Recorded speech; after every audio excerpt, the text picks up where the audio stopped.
Hello, कैसे हैं आप सब? पढ़ाई अच्छी चल रही है? आज हम क्लास में बात करेंगे electrolytic cell and its function की complete including questions and all.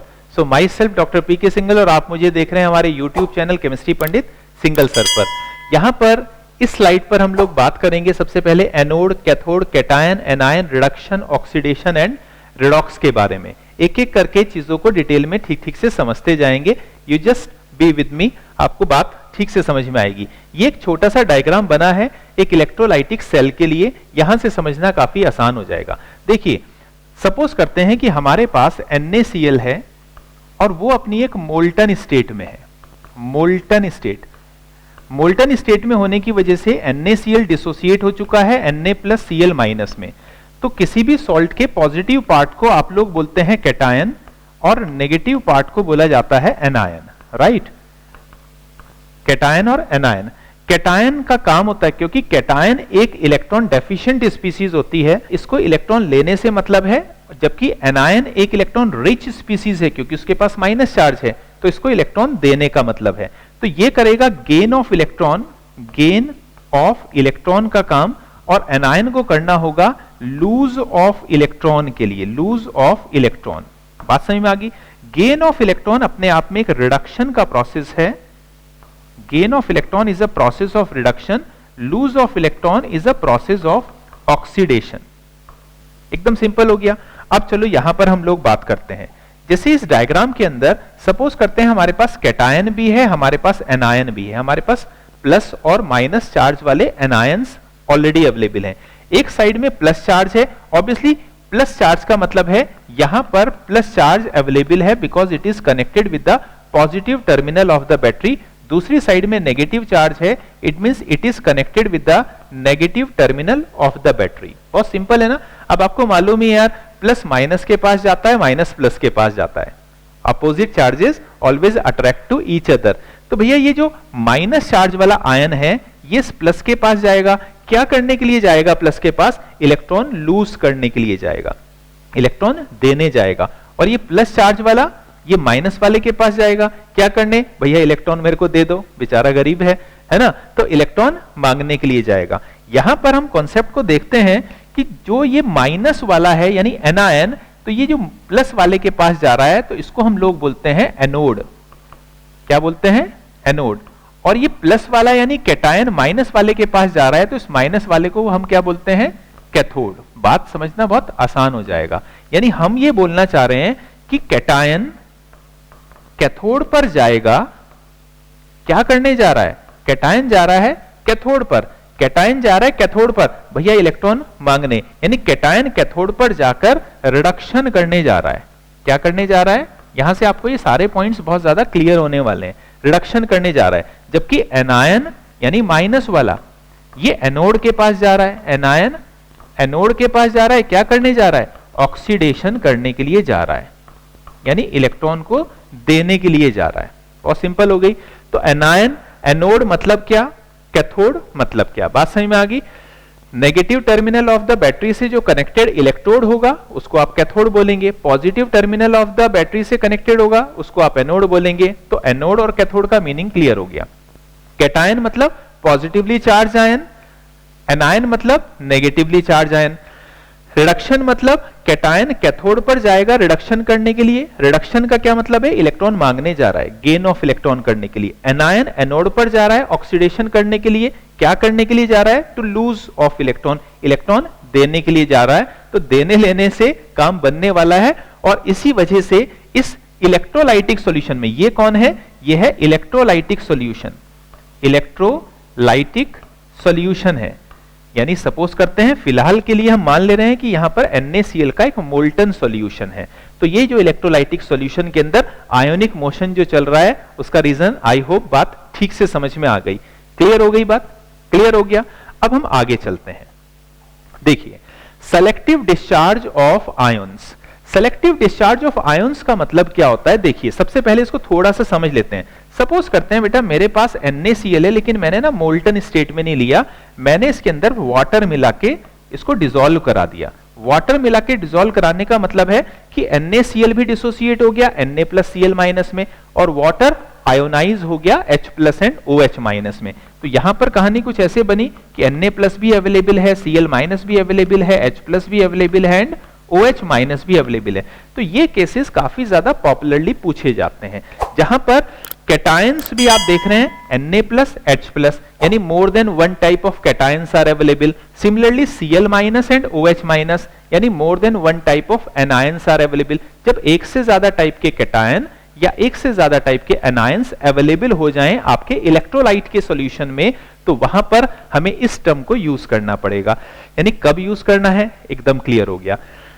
हमें कैसे पता चलेगा यार Na प्लस और H प्लस में से कौन जाएगा डिस्चार्ज होने के लिए, यानी इन दो कैटायन में से कौन सा कैटायन है जो कि कैथोड की तरफ भागेगा? दोनों नहीं भागने वाले, चिंता मत करो। और Cl माइनस OH माइनस में, यानी दो एनायन है, दो टाइप के एनायन है, दोनों एनोड पास नहीं जाने वाले, इन दोनों में से कोई एक जाएगा एनोड के पास और वहां पर अपनी रिएक्शन की कहानी को शुरू करेगा।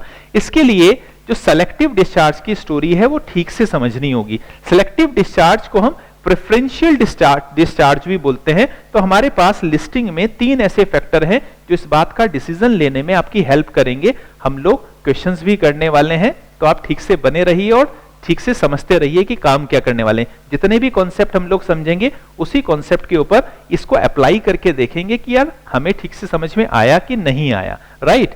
तो ये 3 हमारे पास पॉइंट्स हैं, इनको हम डिसीजन मेकर बोलने वाले हैं। यार इनके हिसाब से ही हम लोग डिसाइड करेंगे कि कौन सा कैटायन कैथोड पर जाएगा, कौन सा एनायन एनोड पर जाएगा और डिस्चार्ज करेगा, राइट। तो पहली बात है relative position of ions in the electrochemical series, बात करेंगे इसके बारे में। दूसरा पॉइंट है the concentration of ion in the electrolyte.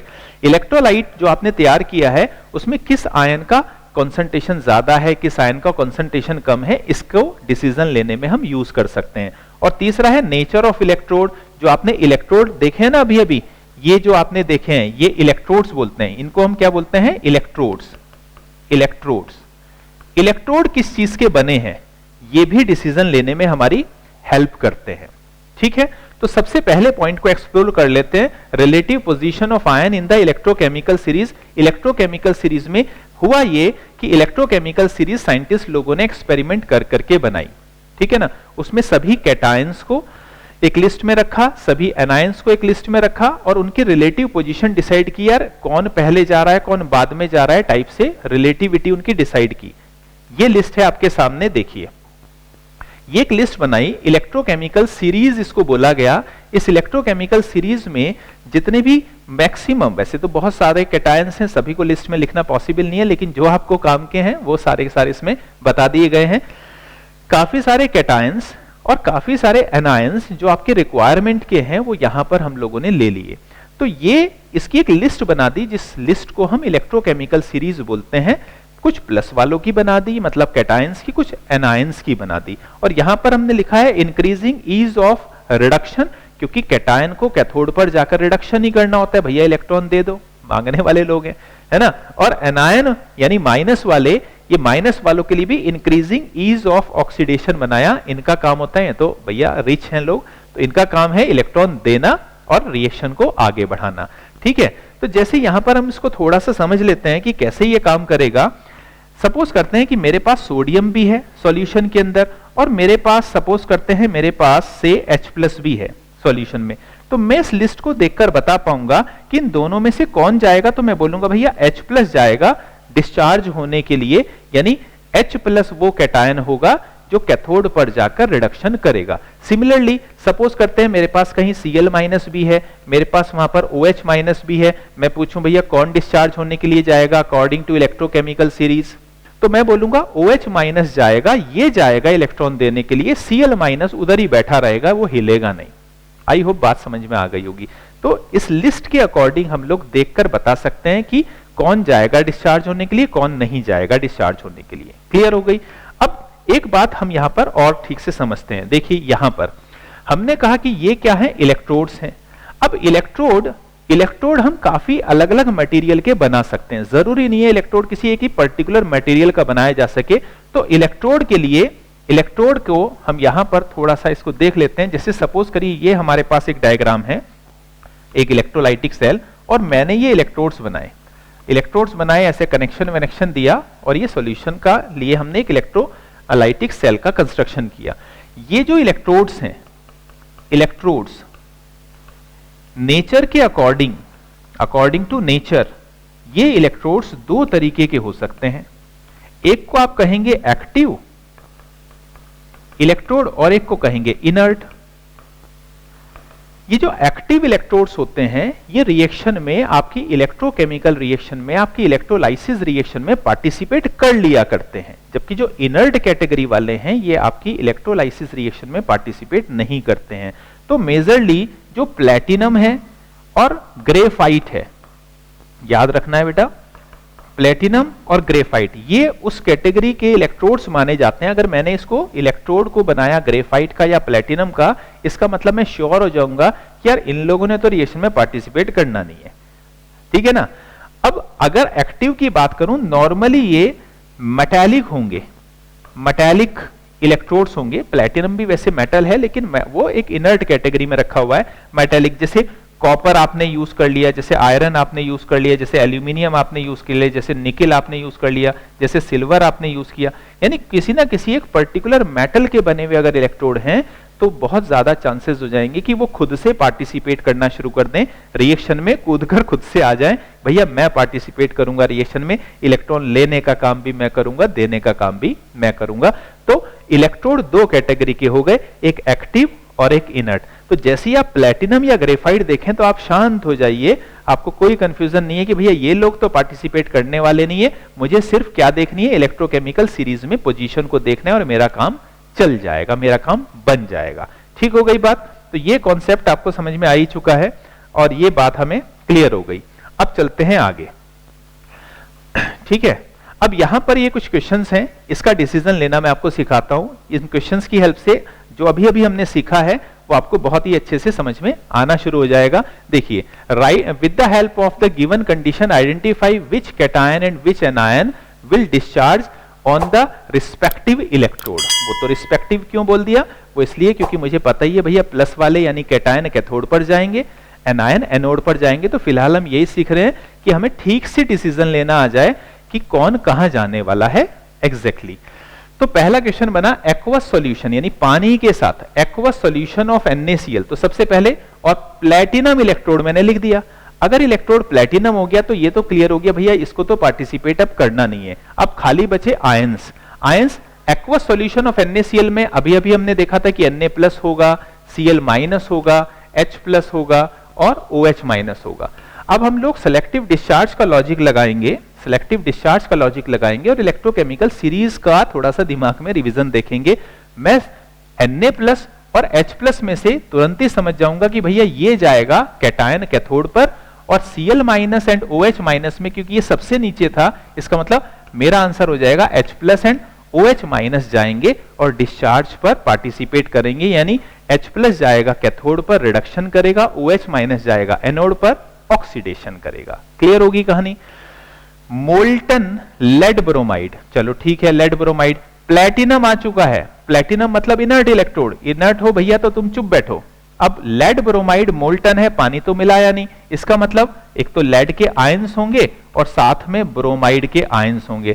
तो यहां तो कुछ करना ही बाकी नहीं रहा, क्योंकि एक ही टाइप का कैटायन है, एक ही टाइप का एनायन है। भैया ये है कैटायन मतलब कैथोड पर जाओ अपना काम करो, ये है एनायन एनोड पर जाओ ऑक्सीडेशन करो, बात खत्म हो चुकी है। थर्ड क्वेश्चन को देख रहे हैं, कॉपर सल्फेट का aqueous solution, platinum electrode, platinum मतलब तुम तो पार्टिसिपेट करो मत। अब हम कॉपर सल्फेट का एक्वस यानी पानी है, तो कॉपर सल्फेट को अगर हम डिसोसिएटिव फॉर्म में देखेंगे तो कॉपर का आयन और सल्फेट का आयन, वाटर को देखेंगे तो H+ मिलेगा, OH- मिलेगा। हमने क्या यूज करना है, इलेक्ट्रोकेमिकल सीरीज यूज करनी है। इलेक्ट्रोकेमिकल सीरीज से हम देखेंगे भैया Cu2+ और H+ में से कौन जाएगा, नीचे कौन है, मुझे याद है कि H+ है या Cu2+ है, कुछ याद आया। सीरीज को एक बार फिर से देख लेते हैं। देखिए ये सीरीज है, सबसे नीचे ध्यान करो, सबसे नीचे कौन बैठा हुआ है, Cu2+। कौन बैठा है, Cu2+। तो आप समझ ही गए होंगे कि आंसर क्या आने वाला है। तो Cu2+ जाएगा और इधर OH- जाएगा, राइट। तो ये दोनों जाएंगे अपना अपना काम करेंगे। यहां पर फोर्थ क्वेश्चन में देखिए, कॉपर सल्फेट है, कॉपर सल्फेट एक्वस है, कॉपर सल्फेट एक्वस है, तो मैं वही लिख लेता हूं, कॉपर है, सल्फेट है, एक्वस मतलब पानी है, तो सबको अपनी आयोनिक फॉर्म में आपको लिख लेना चाहिए। आयोनिक फॉर्म हमने लिख ली। अब इन्होंने कह दिया यूजिंग कॉपर इलेक्ट्रोड। देखिए बड़ा इंपॉर्टेंट सा पॉइंट आ गया, अगर कॉपर इलेक्ट्रोड आ चुका है तो वो अब इनर्ट नहीं है, वो एक्टिव इलेक्ट्रोड है, तो वो कहेगा भैया पार्टिसिपेट तो मैं ही करूंगा, तो मुझे क्या बोलना पड़ेगा, Cu2+, हाँ वो तो कॉपर से ही बनेगा Cu2+, तो ये पार्टिसिपेट करेगा और खुद कॉपर पार्टिसिपेट करेगा। इन तीनों में से कोई पार्टिसिपेट करने नहीं जाएगा, भैया तुम जहां पड़े हो पड़े रहिए, तुम्हारा पार्टिसिपेशन का जरूरत नहीं है, क्योंकि मेरा इलेक्ट्रोड कैसा आ चुका है, एक्टिव वाला आ चुका है। क्लियर हो गई बात। चलो एक और एग्जांपल से समझते हैं। एसिडिफाइड वाटर, एसिडिफाइड वाटर मतलब वाटर बहुत सारा है, तो वाटर अगर एसिडिफाइड हो जाए तो वाटर के आयंस मिलेंगे H+OH-। सपोज करते हैं एसिडिफाइड, एसिडिफाइड मैंने किसी सल्फ्यूरिक एसिड या उससे किया होगा, तो जिसकी वजह से अगेन आपको H+ और सल्फेट मिलने वाले हैं। तो यहां पर अगेन से आप डिसीजन ले लीजिए। और इलेक्ट्रोड कैसा है, प्लेटिनम, प्लेटिनम मतलब तुम्हें तो पार्टिसिपेट करना नहीं है। समझ में आ रहा है या डिसीजन कैसे लेने हैं कि कब इलेक्ट्रोड पार्टिसिपेट करेगा, कब इलेक्ट्रोड पार्टिसिपेट नहीं करेगा। तो यहां पर कैटायन तो एक ही है, इसका मतलब ये तो जाएगा ही, कैटायन है कैथोड पर जाएगा। इन दोनों के लिए डिसीजन में कैसे लूंगा, इलेक्ट्रोकेमिकल सीरीज। सबसे नीचे कौन बैठा था, OH-, सो आंसर बनेगा OH-। तो ये दोनों जाएंगे और डिस्चार्ज में पार्टिसिपेट करेंगे। चलो क्विकली एक बात और देख लेते हैं। यहां पर छोटे छोटे क्वेश्चंस हैं, फटाफट से इनके आंसर्स आप देने की कोशिश करिए। पहला क्वेश्चन है, इनके आंसर्स देने हैं। पहला, a salt which is weak electrolyte, एक सॉल्ट भी है और वीक इलेक्ट्रोलाइट भी है। नॉर्मली ये बोला जाता है डियर कि जो सॉल्ट होते हैं उनके एक्वस सॉल्यूशन या मोल्टन स्टेट या फ्यूज्ड स्टेट में हमेशा स्ट्रॉन्ग इलेक्ट्रोलाइट होते हैं, लेकिन एक सॉल्ट जो वीक इलेक्ट्रोलाइट है, इसका आंसर रहेगा सोडियम कार्बोनेट। क्या आंसर रहेगा, सोडियम कार्बोनेट। क्लियर है। दूसरा क्वेश्चन है, a base which is a weak electrolyte, एक बेस जो कि एक वीक इलेक्ट्रोलाइट है, आंसर रहेगा अमोनियम हाइड्रोक्साइड। नेक्स्ट है हमारे पास an inert electrode and an active electrode. भैया इनर्ट के लिए आप आंसर बता सकते हैं ग्रेफाइट या प्लेटिनम का, और एक्टिव के लिए बता सकते हैं मेटल, जैसे कॉपर है, सिल्वर है, निकिल है, आयरन है, उनमें से कुछ भी आप लिख सकते हैं। नेक्स्ट क्वेश्चन है, a positively charge non metallic ion, एक पॉजिटिवली चार्ज तो है यानी कैटायन तो है, लेकिन वो मेटल नहीं है, इसका आंसर है ammonium ion, NH4+1 ammonium ion. Next है हमारे पास, the electrode at which reduction occur, किस जगह रिडक्शन होता है, रिडक्शन कहां होता है, हमेशा कैथोड पर। कहां होता है, कैथोड पर रिडक्शन होता है, कैथोड पर। नेक्स्ट है हमारे पास, a non metallic element which is a conductor of electricity, एक नॉन मेटल जो कि इलेक्ट्रिक कंडक्शन कर सकता है, इसका आंसर रहेगा carbon, carbon in form of graphite. Graphite, graphite word आना जरूरी है, साथ में कार्बन है, क्योंकि एलिमेंट की बात अगर की जाए तो वो बताना बहुत जरूरी है। आई होप ये पूरा कॉन्सेप्ट समझ में आ गया। अब आपको anode, cathode, cation, anion, oxidation, reduction, oxidation reduction आपस में मिल जाते हैं, दोनों साथ साथ लिख दिए जाते हैं, तो उसको रिडॉक्स बोलते हैं। ये सारे पॉइंट्स आ गए। एक्टिव इलेक्ट्रोड, इनर्ट इलेक्ट्रोड, कैसे हम लोगों को डिसीजन लेना है, इलेक्ट्रोकेमिकल सीरीज क्या होती है, ठीक है ना, ये सारे पॉइंट्स आ गए। और उससे रिलेटेड जैसे क्वेश्चंस आपसे पूछे जाते हैं वो आपने यहां पर ठीक से समझ लिए। So keep learning and do well.